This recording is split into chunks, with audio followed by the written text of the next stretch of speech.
Insert witty thing about Raw here. Oh yes.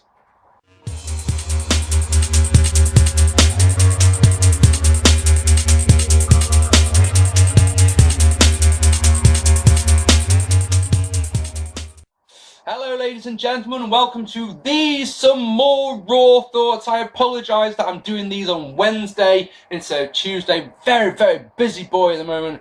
All sorts going on. All sorts. A little bit worried, must say. Viewing figures are not doing too well this month. This month in general, in July, my vids have struggled. I mean, let me tell you something. This month was a first for me because my episode of 10 years ago, Vengeance 2003, yeah, first one ever to not get 1,000 views. Every other episode, and there's been 63 episodes, has done better than that. It's the lowest viewed episode of 10 years ago for a long time. 97th Heaven, 500 views. That AWE Night of Legends pay-per-view review I did, yeah, people seem to always say to me, my favourite of your vids are where you rip a show to pieces, yeah. And this show, I gave 1 out of 10, yeah, 400 views, like, oh, proper in free fall at the moment. I am concerned, to say the least. It seems like the more subscribers I get, the less views I'm getting, which is very strange. It's worse when I go on my channel, of course, when you've got the most popular reviews, and they're all 10 years ago vids, and they've all got like over 1,000 subscribers, and you're just like, wow. So I understand that having a go at my subscribers a couple of weeks ago for not donating to my charity show was probably not the best move, but it hasn't stopped me getting subscribers, if that makes sense. So I don't know. I really don't know what the cause is at all. I feel at the moment my content is some of the best I've ever done, but it just doesn't seem to be getting attention. I don't know what it is. If there's something that's been putting you off my vids, please say. So anyway, Raw starts off with Vince McMahon and Brad Maddox coming to the ring. Vince runs down Maddox for letting Cena pick his own opponent. Bryan comes out to a big pop and much yes-ness. As an emergency service vehicle, obviously. Bryan says Vince is never given any respect. Vince says that Cena was the one who was disrespecting Bryan. Cena knows that Bryan can't beat him because he doesn't have ruthless aggression. That's what Cena had back in 2002. I'm amazed he brought that up. Vince wants Cena to lose at SummerSlam. Doesn't really explain why, though. He just wants Cena. I really want Cena to lose at SummerSlam, which is good of him and everything, but doesn't tell us why. He wants there to be spontaneous combustion at SummerSlam, and they want to, so they both explode and are never seen again. Brilliant. Can you imagine if that actually happened on a pay-per-view?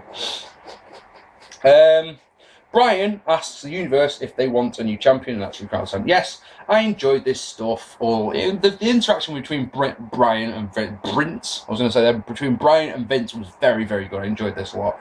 They have good chemistry.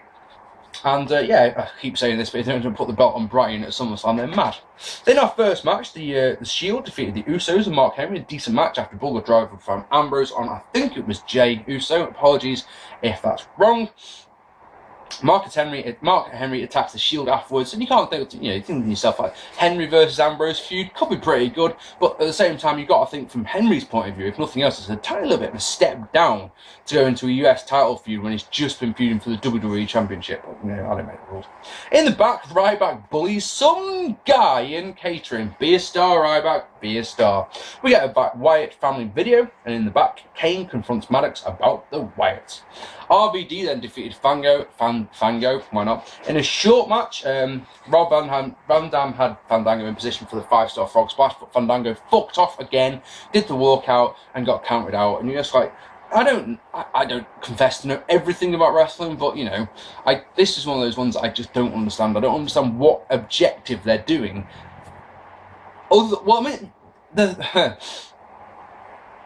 Is it going to lead to some sort of, a Falls Count Anywhere match down the line, maybe? So, Fandango gets his comeuppance, but it's just boring.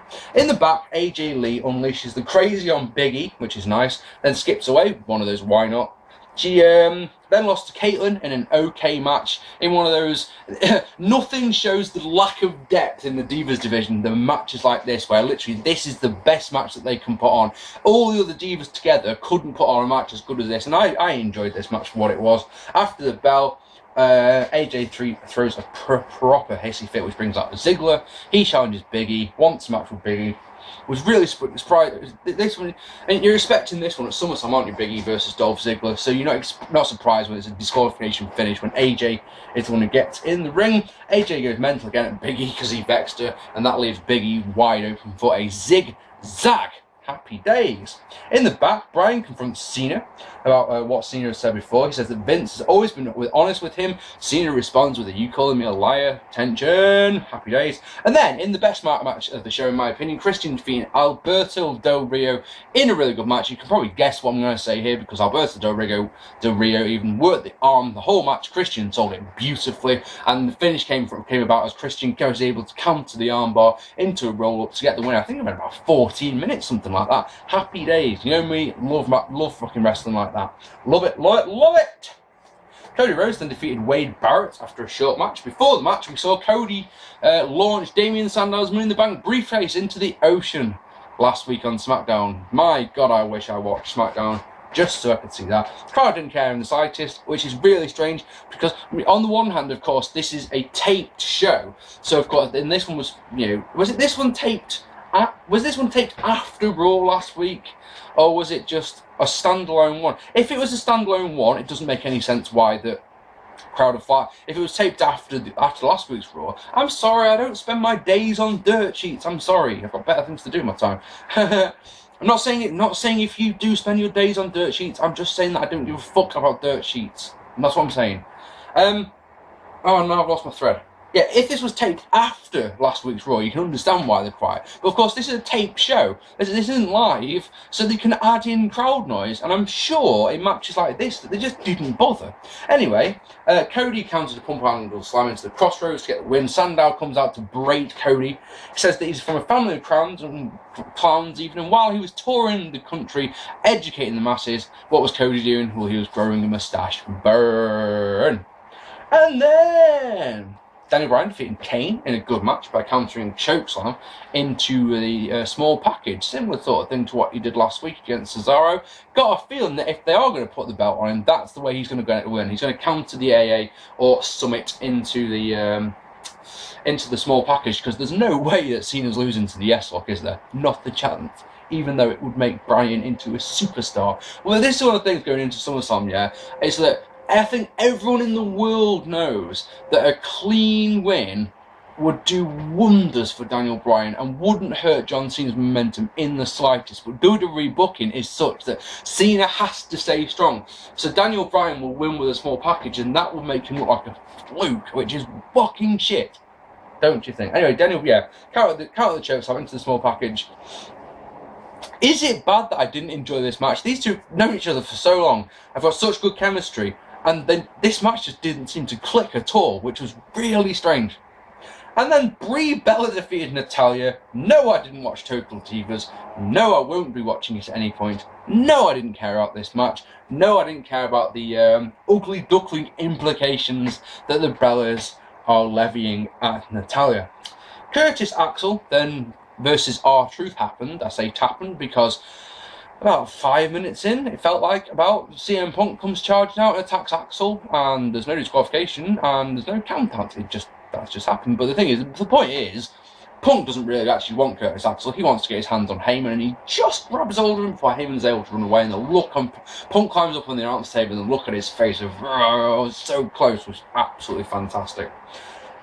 He's a nice work for CM Punk, you gotta say that, haven't you? He turns up on Raw, he flies to Raw, or goes in his first class bus, doesn't he? Drives to Raw, comes out, is in the ring, is in the building for 2 minutes, and then fucks off again. Happy days. I wish I could be paid to do that little work. In the back, Triple H talks to Vince about Bryan.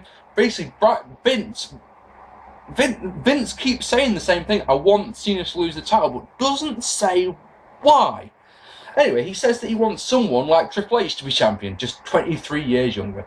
And then Steph comes in, and guess what she says? She suggests that we give Daniel Bryan a corporate makeover. Oh, God. And in the main event, John Cena, we've got a main event match, happy days. John Cena defeated Ryback in a tables match that was way too long. 16 minutes this one went.